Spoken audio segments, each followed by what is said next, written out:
Хайырлы иртә, Россия 1 телеканалында Татарстан яңалыклары, Туры эфир студиясендә Гөлнас Ибрахимова. Бүген радио һәм элемтә тармагы хезмәткәрләре көне. Моннан бер гасыр элек 1895 елның 7 майында кешелек дөньясында радио дәвре башлана. 1927 елның 7 ноябрендә радио алгычлардан «Тыңлагыз, Казан сөйли» дигән сүзләр яңгырый. 94 еллык бай тарихы булган Татарстан радиосы хезмәткәрләре һөнәри бәйрәмнәрен яраткан хезмәттә зур яңалыклар белән каршылый.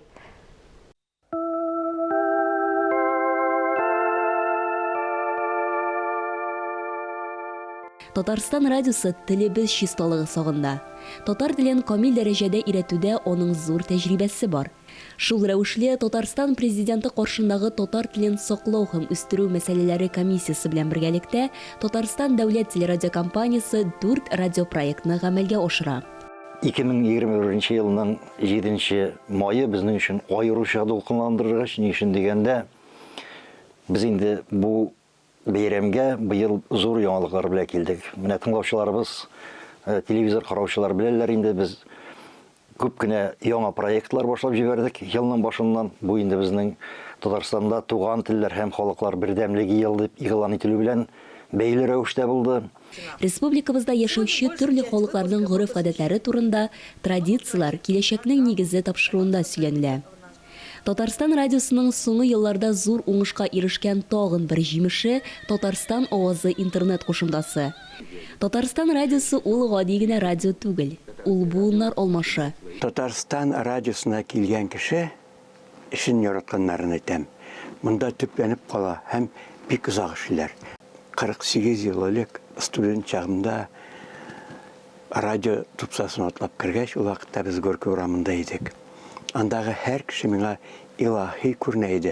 Һәм мин аларны шул кадәр хөрмәтләп, бүген дә шуннан да илаһи булганнар икән дип искә алам. Татарстан радиосы үткәнен онытмыйча, бүгенге вазгыятьне аңлап, киләчәккә юл яруын дәвам итә. Ойзилә Батырханова, Тахир Хәсәнов, Татарстан яңалыклары. Хөрмәтле тамашачылар, бүген 7 май радио һәм элемтә тармагы хезмәткәрләре көне. Әлеге өлкәдә хезмәт куючыларны һөнәри бәйрәмнәре белән тәбрик итәбез. Шул уңайдан без студиягә Татарстан телерадиокомпаниясенең радио хезмәте җитәкчесе, Россиянең һәм Татарстанның атказанган мәдәният хезмәткәре Тәүфыйк Камаретдин улы Сәгыйтовны чакырдык. Тәүфыйк абый, бәйрәмнәр белән сезне, исәннәрмесез? Рәхмәт. Бәйрәм булганны онытырга ярамый, ләкин бүгенгә дә бар, иртәгә дә бар, эшлисе дә бар. Сезне радиодан башка, радиона Тәүфыйк Сәгыйтовтан башка күз алдына китерү дә кыен. Һәм менә сезне шушы радиога алып килгән юлларны искә төшерик әле. Рәхмәт. Ул юл озак булды. Гайшыл. Мин заводта эшләп, заводтан мин Татарстан яшьләренә кабул иткәннәр, анда 3 ел эшләгәннән соң мине бирегә чакырдылар. Ул 63 елның октябрь айы иде. Һәм менә шул көннән башлап радионың күп бүлмәләрендә, күп стел артларында, төрле баскычларында утырып үтәргә туры килде. Аны тормыш үзе алып киреп киткәндә шулай. Чөнки ул радионың хезмәте һәм тормышның темпы шулай бергә үрелеп барганга күрә шулай булгандыр инде ул.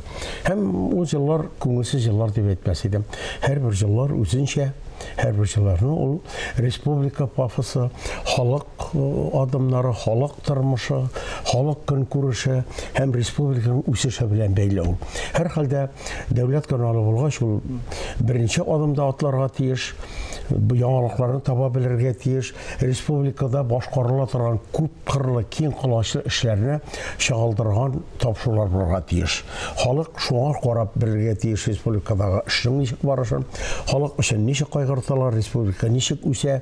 Татарстан радиосы дәүләт радиосы, димәк бит инде монда дәүләт исеменнән сөйләүче радио дигән сүз. Һәм менә һәр әйтелгән сүз, һәр мәгълүмат ул 40 кат үлчәнеп, бер кат киселгән. Булырга тиеш, мондый кадрлар инде бик югарылыкта эшли. Сездә менә бу мәсьәлә ничегрәк тора, кадрлар мәсьәләсе? Традиция дигән нәрсә бик көчле. Күптән эшләүчеләр килгән яшьләренә, килгән яңа иптәшләрне өйрәтәләр. Тормышлай бергә үрелеп бара инде ул. аны бүген алып қойдым да, әзір кирпичен алып қойып, стена салған кебек кенә булып булмый ул. Дәүләт каналы дигәннән, дәүләт каналының бер шушындый ягы бар аның. Теләсә кем теләсә нәрсә сөйләргә тиеш түгел. Һәр нәрсәнең сүзен җаваплылыгы булырга тиеш. Арасы biz бит шушы тапшырулар хәзерлибез дип әйтәбез икән. Журналист бара язып кайта. Әлбәттә аны укый торган дикторлар булырга тиеш. Бөтен кеше үзе сөйләп бетми. Дикторлар ничек укый, ничек җиткерә, аны бит теге калак ишетү белән аңлашырга тиеш. Һәм шушы дикторлар хезмәтендә зур бай традицияләр, ягъни Камал Пасаттаров, Илс Гаделевләр, Фуат Галимуллиннар, Данил Ибраһимовлар, менә Фуат Талгат Хаматшин, алар һәр берсе белән өйрәнеп, берсе белән эшләп, берсе өйрәнгән кешеләр. 90-нчы елларга кадәр бит инде шушы Татарстан радиосы татар телендә сөйләүче бердәнбер радио иде. 90-нчы еллардан соң күп радиолар барлыкка килде, алар бүген дә барлыкка килә. Башка FM-шлыкларда, интернетта барлыкка килә. Бу әлбәттә сөендерә, бу бик матур күренеш, ләкин бу менә сезне борчуга салмыймы? Һәм Татарстан радиосының шушы радиолар арасында нинди урыны, нинди үзенчәлеге? Гөлназ, рәхмәт, мондый сорауны миңа элек шушы каналлар иша башлангычында биргәннәр иде. Менә сезгә көндәшләр арта, бу сезгә ниме кымачауламыймы, нитмиме, тормоз булмыймы дип. Мен шул вакытта әйтәм, юк. Без курыкмыйбыз. Чөнки без татарча дөрес сөйләйбез. Бер-береңә аяк чалмаска кирәк, монда ярдәмләшеп эшләргә кирәк. Командировкаларда материаллар хәзерләгән вакытта мин аларга хөрмәт белән карыйм. Шуңа күрә бу тормышын кайнап тору һәм демократияның бер тарафы. Аннан соң менә бит без Татарстан авазы дигән канал оештырып җибәрдек интернет буенча да. Бездә бик күп фонд беләсез бит инде.